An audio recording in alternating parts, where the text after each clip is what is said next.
ओम श्री सद्गुरु परमात्मने नमः। श्री योग वासिष्ठ महारामायण निर्वाण प्रकरण सर्ग 143। श्री वशिष्ठ जी बोले, हे रामचंद्र जी,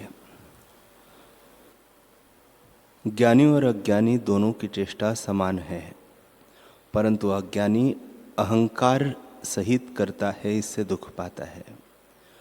इससे तुम अहंकार का त्याग करो और अपना स्वरूप जो चैत्य से रहित चैतन्य है उसमें स्थित हो रहो, जिससे सब संशय मिट जावे।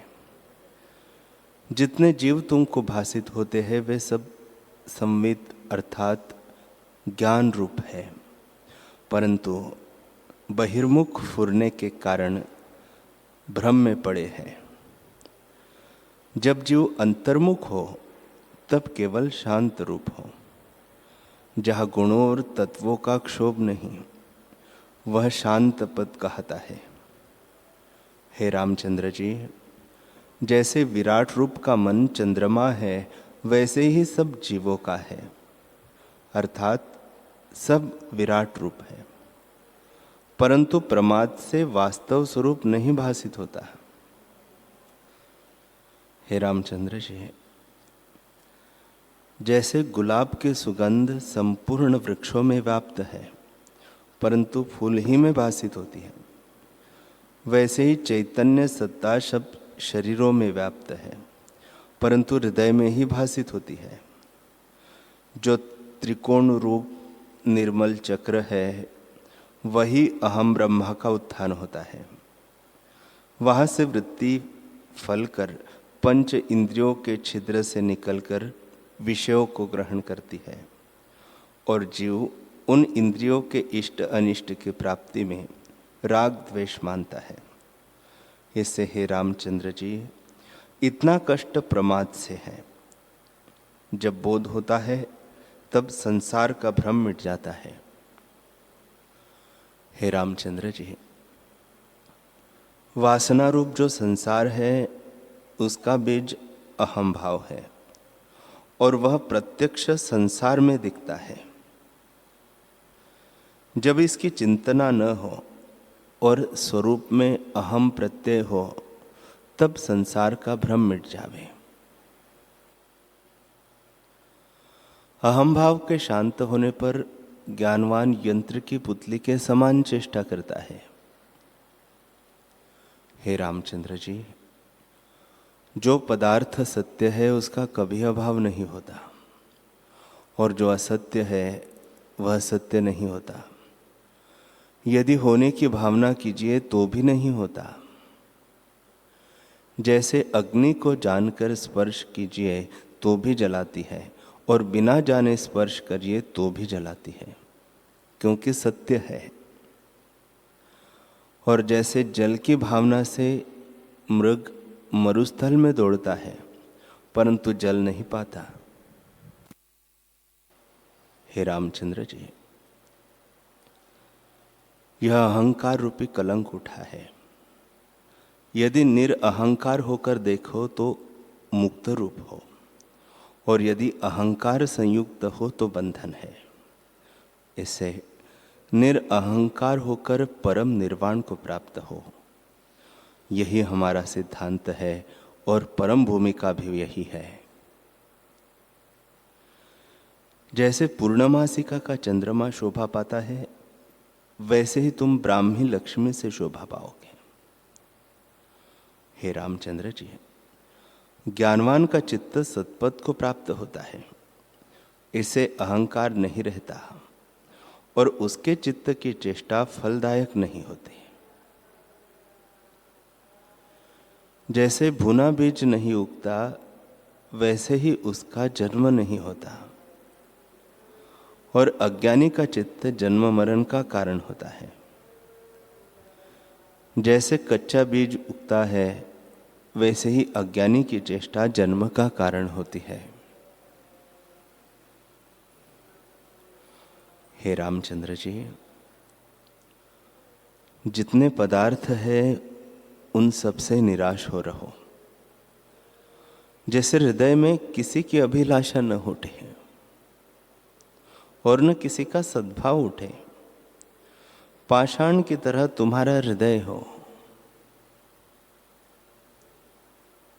जिसका हृदय कोमल स्नेह से युक्त है वह अज्ञानी है। जिसका हृदय पाषाण समान स्नेह से रहित है वह ज्ञानी है। इससे निर्मम और निरअहंकार होकर सिद्ध रहो। ये भोग मिथ्या है, इनकी इच्छा में सुख नहीं है। हे रामचंद्र जी, जब संसार से उपरत और अंतर्मुख आत्मपरायण होंगे तब अहंकार निवृत्त हो जाएगा और आत्मा ही भासित होगा। जैसे वसंत ऋतु आती है तो वृक्ष प्रफुल्लित होते हैं और पुरातन पत्ते गिरकर नूतन निकल आते हैं, वैसे ही जब तुम अंतर्मुख होंगे तब अहंकार निवृत्त हो जाएगा, विभुता को प्राप्त होंगे, अहम प्रत्यय जाता रहेगा और परम निर्वाण पद को पाओगे। इसे संवेदन अहंकार का त्याग करो और कोई यत्न न करो, तुमको यही हमारा उपदेश है। वशिष्ठ जी बोले, हे रामचंद्र जी, यह जो वासना रूपी संसार है इससे तुम मंकी ऋषि के सदृश तर जाओ।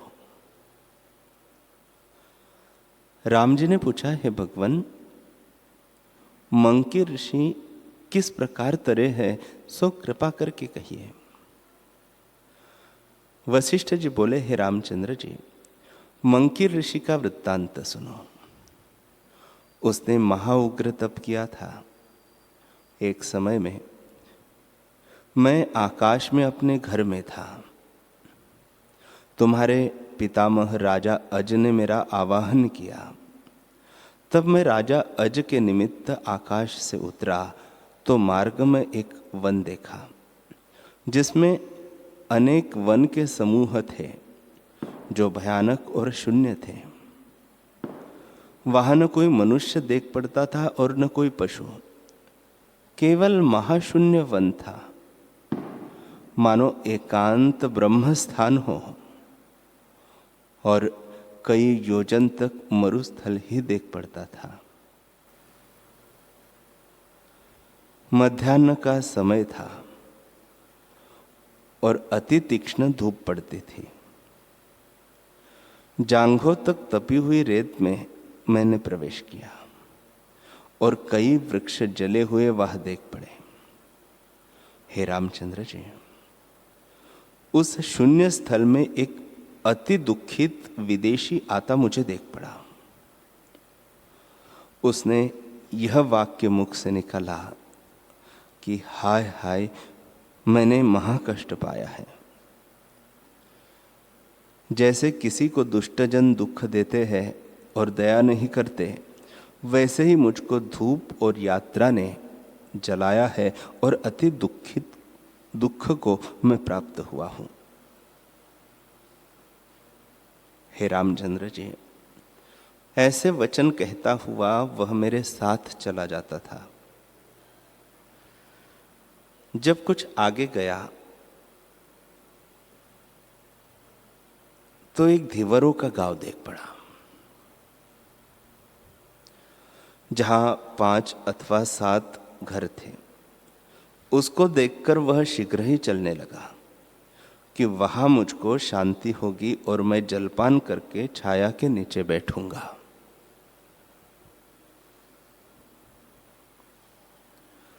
हे रामचंद्र जी, उसको देखकर मुझे दया आई तो मैंने कहा कि हे मार्ग के मित्र, तू कहां जाता है? जिनको सुखदायी जानकर तू दौड़ता है वे दुखदायक है। जैसे मरुस्थल को नदी जानकर मृग जलपान के निमित्त दौड़ता है कि शांति पाऊं और अति दुख पाता है, वैसे ही जिस स्थान को तू सुखरूप जानता है वह दुख रूप है।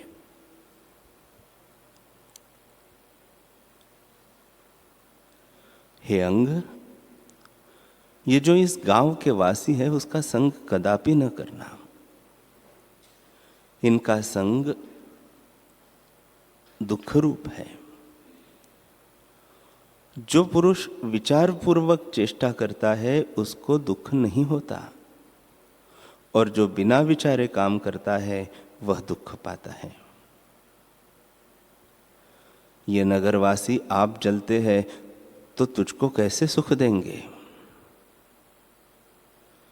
जैसे कोई पुरुष अग्निकुंड में जलता हो और उससे कहिए कि तू मेरी तपन शांत कर, तो कहने वाला मूढ़ होता है, क्योंकि वह तो आप ही जलता है, औरों की तपन कैसे शांत करेगा।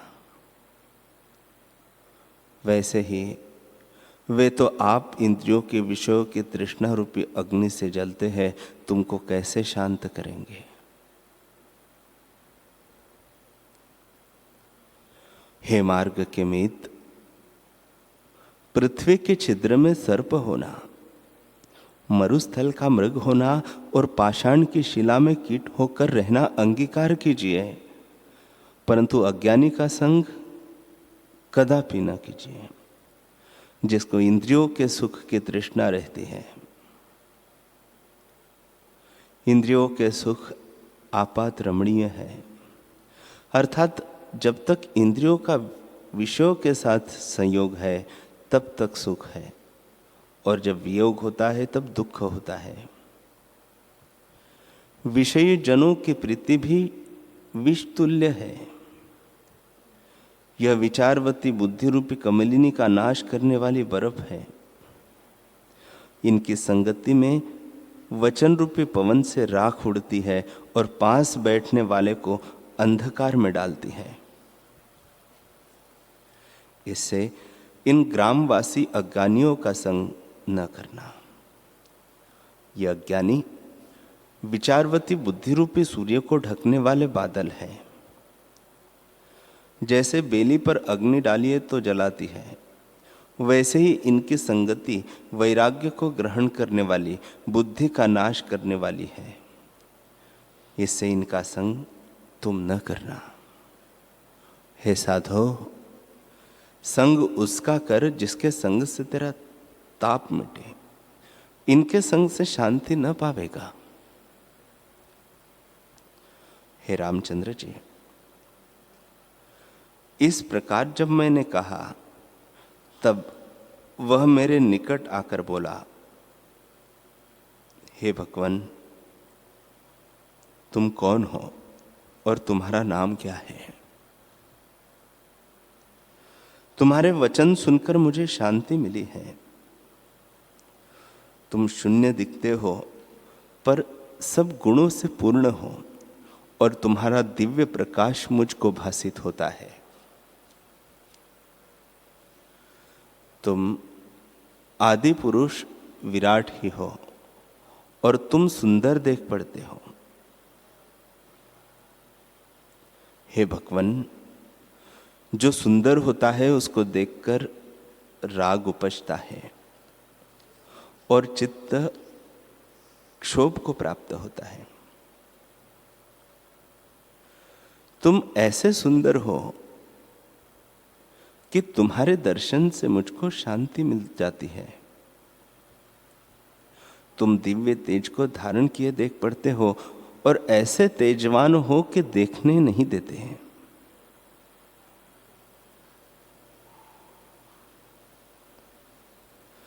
अर्थ यह है कि तुम्हारे समान किसी की सुंदरता नहीं, और तुम्हारा तेज हृदय में शांति उपजाता है। वह एक शीतल प्रकाश है। हे रामचंद्र जी,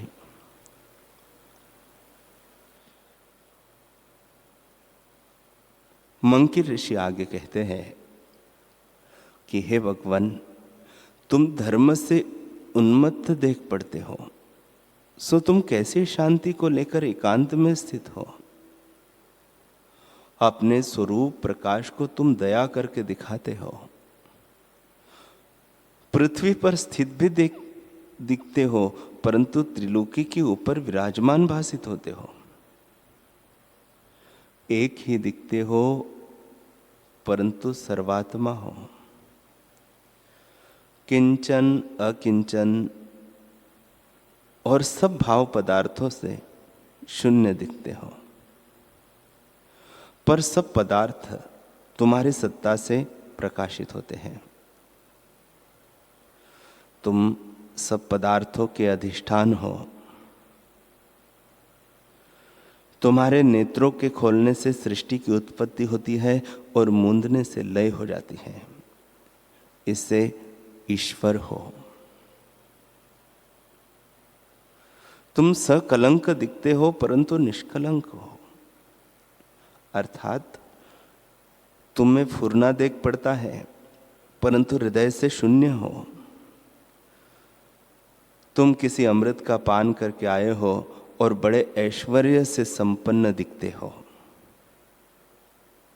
हे भगवान, तुम कौन हो? यदि मुझसे पूछो कि तू कौन है, तो मैं मांडव्य ऋषि के कुल में हूं और मेरा नाम मंकी है।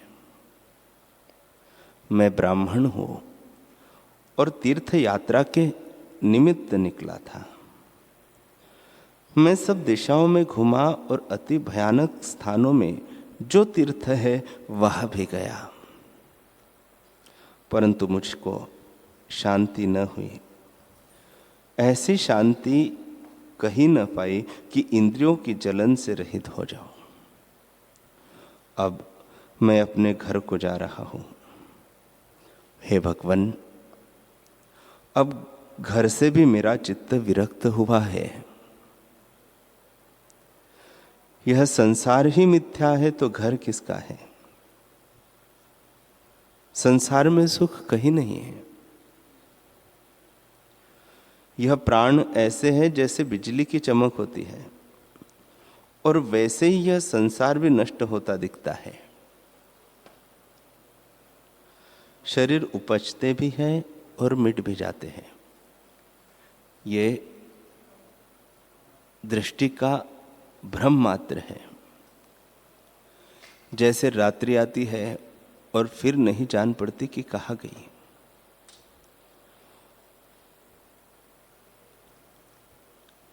हे भगवान, इस संसार को असार जानकर मैं उदासीन हुआ हूं, क्योंकि मैंने अनेक जन्म पाए हैं जो नष्ट हो गए हैं। मैं इसी प्रकार घूमता फिरता हूं। अब तुम्हारे शरणागत हो और जानता हूं कि तुमसे मेरा कल्याण होगा। तुम कल्याण रूप देख पड़ते हो, इससे कृपा करके कहो कि कौन हो। हे राघव, इतना सुनकर मैंने कहा, हे मंकी ऋषि, मैं वशिष्ठ ब्राह्मण हूं। मेरा घर आकाश में है। मुझको राजा अज ने स्मरण किया है, इसलिए मैं इस मार्ग से जाता हूं। अब तुम संशय मत करो, ज्ञान मार्ग को पाओगे। हे रामचंद्र जी, जब मैंने ऐसे कहा तब वह मेरे चरणों पर गिर पड़ा और उसके नेत्रों से जल बहने लगा। वह महा आनंद को प्राप्त हुआ। तब मैंने कहा कि हे ऋषि, तू संशय मत कर, मैं तुझको अकृत्रिम शांति देकर जाऊंगा। जो कुछ तू पूछना चाहता है सो पूछ, मैं तुझको उपदेश करूंगा। मैं जानता हूं कि तू कल्याणकृत है, इसलिए जो कुछ मैं कहता हूं वह तू धारण करेगा। तो कुछ प्रश्न कर, क्योंकि तेरे कषाय परिपक्व हुए हैं। तू मेरे वचनों का अधिकारी है, तुझको मैं उपदेश करूंगा। अब तो संसार सागर के तट पर आ गया है। अब तुझे उससे निकालने भर की देर है। अर्थात तू वैराग्य से पूर्ण है और संसार का तट वैराग्य ही है, इससे संशय मत कर।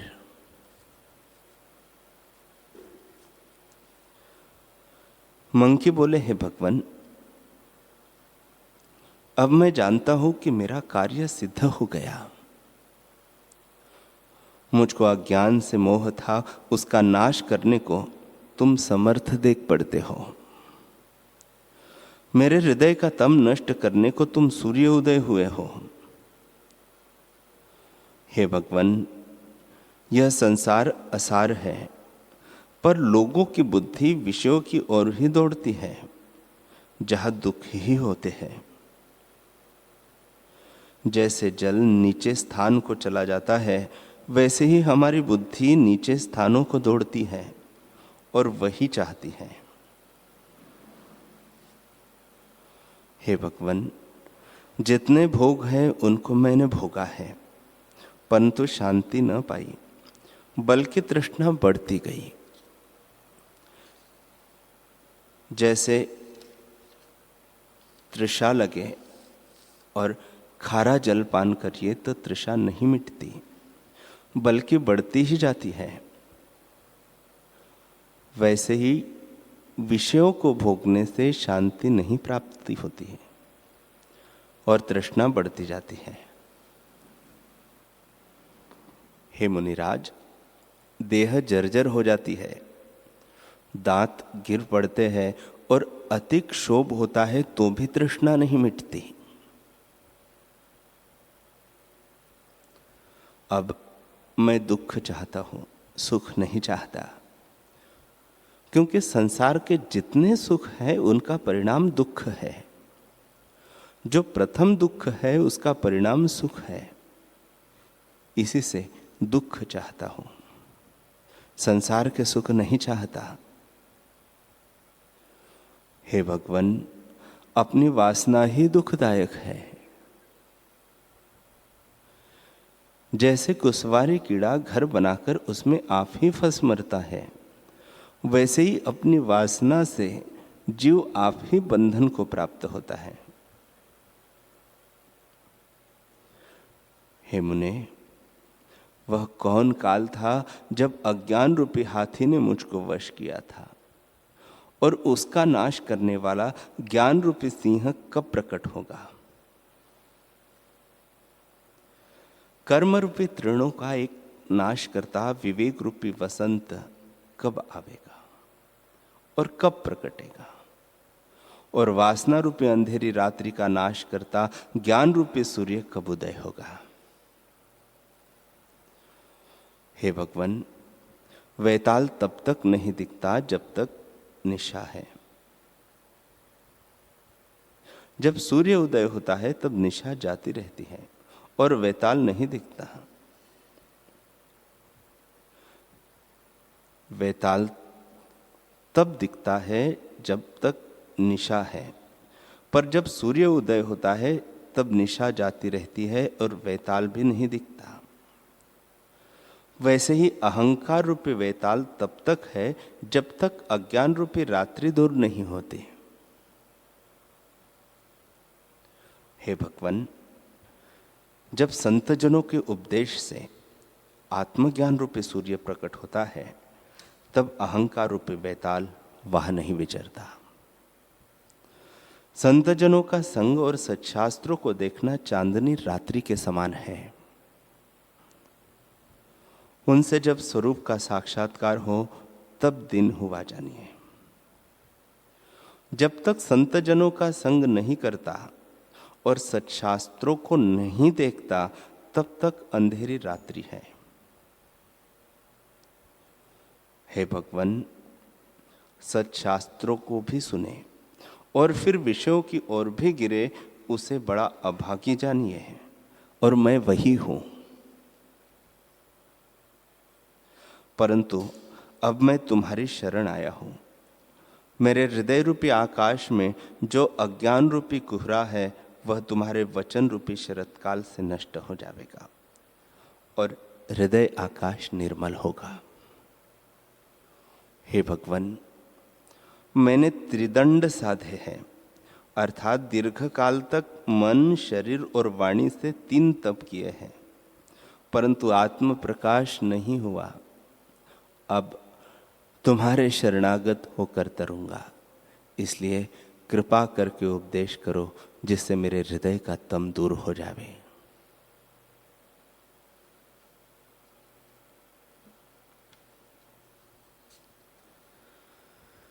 हरि ओम।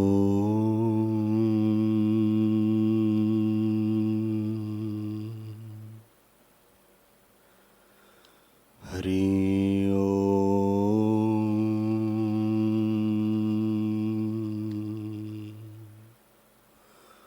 ओम सहना भवतु सहनौ भुनक्तु सह वीर्यं करवावहै तेजस्विनावधीतमस्तु मा विद्विषावहै।